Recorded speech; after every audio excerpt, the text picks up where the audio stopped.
Hello friends, पिछली video में हम लोगों ने देखा था कि ईयर 1190 एडी तक मोहम्मद घोरी ने पंजाब को पूरी तरह से कैप्चर कर लिया था। एट दिस पॉइंट मोहम्मद घोरी और चौहान्स के बीच में एक बॉर्डर डिस्प्यूट हुआ।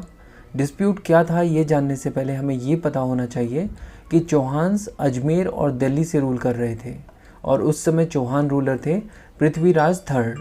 अब बात करते हैं डिस्प्यूट की। ये डिस्प्यूट था तबर हिंद नाम की जगह को लेकर। दोनों पार्टीज़ क्लेम कर रही थी कि तबर हिंद नाम की जगह उनके टेरिटोरियल एरिया को बिलोंग करती है।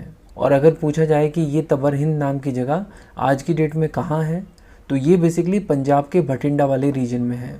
और इस डिस्प्यूट के चलते ईयर 1191 एडी में मोहम्मद घोरी और चौहान रूलर पृथ्वीराज थर्ड के बीच में एक बैटल हुई। ये बैटल तराइन नाम की जगह पर हुई थी, जो कि आज के हरियाणा स्टेट के करनाल डिस्ट्रिक्ट में है। और इसी के नाम पर इस बैटल को फर्स्ट बैटल ऑफ तराइन या फर्स्ट बैटल ऑफ तरोरी भी कहा जाता है। इस बैटल के दौरान मोहम्मद घोरी अपने घोड़े से नीचे गिर गए और पृथ्वीराज चौहान उनको मारने ही वाले थे, बट इससे पहले कि वो ऐसा कर पाते, कुतुबुद्दीन ऐबक, जो कि मोहम्मद घोरी का एक स्लेव था और खिलजी ट्राइब को बिलोंग करता था, वो मोहम्मद घोरी को बैटल फील्ड से भगाने में कामयाब हो गया और इस तरह मोहम्मद घोरी की जान बच गई। और इस तरह फर्स्ट बैटल ऑफ तराइन में जीत पृथ्वीराज चौहान की हुई। फर्स्ट बैटल ऑफ तराइन ख़त्म हो जाने के साथ ही तबर हिंद को लेकर जो डिस्प्यूट था वो भी ख़त्म हो गया। तबर हिंद पर चौहान्स ने अपनी अथॉरिटी रीअसर्ट कर ली थी। कहने का मतलब फर्स्ट बैटल ऑफ तराइन के ज़रिए पृथ्वीराज चौहान ने अपनी टेरिटरी को सुरक्षित कर लिया था, लेकिन पंजाब अभी भी पूरी तरह से मोहम्मद घोरी के ही कंट्रोल में था। लेकिन इस बात से चौहान्स को किसी भी तरह की कोई तकलीफ़ नहीं थी। वो बस ये चाहते थे कि तुर्किश ट्राइब्स उनकी टेरिटरीज से दूर रहें। लेकिन उधर मोहम्मद घोरी अपनी हार का बदला लेने की तैयारी कर रहा था। उसकी इन प्रिपरेशन से रिलेटेड डिटेल्स हमें जिस किताब में मिलती हैं उस किताब का नाम है ताजुल मासिर। ताजुल मासिर बेसिकली वो पहली बुक है जिसमें हमें दिल्ली सल्तनत के ऑफिशियल हिस्टोरिकल अकाउंट्स की डिटेल्स मिलती है। इस बुक को लिखा था हसन निज़ामी ने, जो कि 12th सेंचुरी के एक पर्शियन हिस्टोरियन है। इस बुक में हसन निज़ामी लिखते हैं कि फर्स्ट बैटल ऑफ तराइन की हार के बाद मोहम्मद घोरी ने नींद और आराम पूरी तरह से त्याग दिया था और उसने अपनी पूरी ताकत झोंक दी थी अपनी फोर्सेस को रीग्रुप करने के लिए, ताकि वो अपनी इस हार का बदला ले सके। और जब वो पूरी तरह से तैयार हो गया तो उसने पृथ्वीराज चौहान को चैलेंज करते हुए उनके पास एक मैसेज भेजा। मोहम्मद घोरी ने इस मैसेज में पृथ्वीराज चौहान को इस्लाम कबूल करने के लिए कहा और साथ ही साथ ये भी कहा कि वो घुरीद एम्पायर की सुप्रीमेसी को एक्सेप्ट करते हुए मोहम्मद घोरी के फ्यूडल लॉर्ड के रूप में अजमेर को गवर्न करें।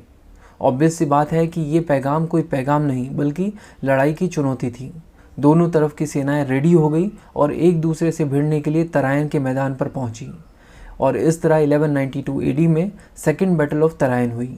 इस बैटल के लिए मोहम्मद घोरी अपनी पूरी तैयारी के साथ आया था, लेकिन शायद पृथ्वीराज चौहान इतनी अच्छी तरह से तैयार नहीं थे। उन्होंने बाकी राजपूत किंग से भी मदद मांगी, लेकिन कोई भी राजपूत किंग उनके साथ खड़ा नहीं हुआ।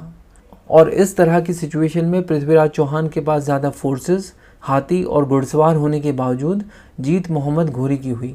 पृथ्वीराज चौहान की साइड से लड़ने वाले इंडियन सोल्जर्स ने एक बड़ी संख्या में अपनी जान इस बैटल में गंवा दी।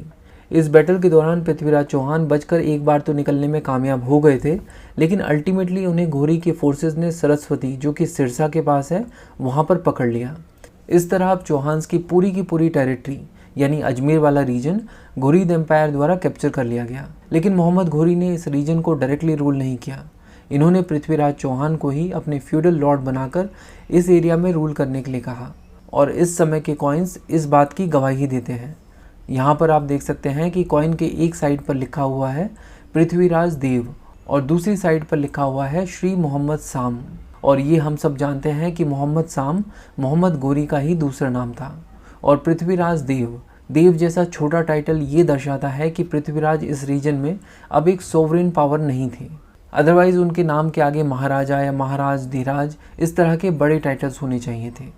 बट कुछ ही समय के बाद मोहम्मद घोरी ने पाया कि पृथ्वीराज चौहान घोरी के खिलाफ एक कॉन्स्पिरेसी रच रहे हैं और इसीलिए मोहम्मद घोरी ने पृथ्वीराज चौहान को मरवा दिया और उनके बाद उनके बेटे गोविंद राज को अजमेर का नेक्स्ट फ्यूडल लॉर्ड बना दिया, जो कि उस समय नाबालिग थे यानी माइनर थे। इसके अलावा दिल्ली भी अब वापस से तोमर्स को दे दी गई थी। तो ये थी डिटेल्स बैटल ऑफ तराइन की। Thanks for watching and supporting बुक्सतावा।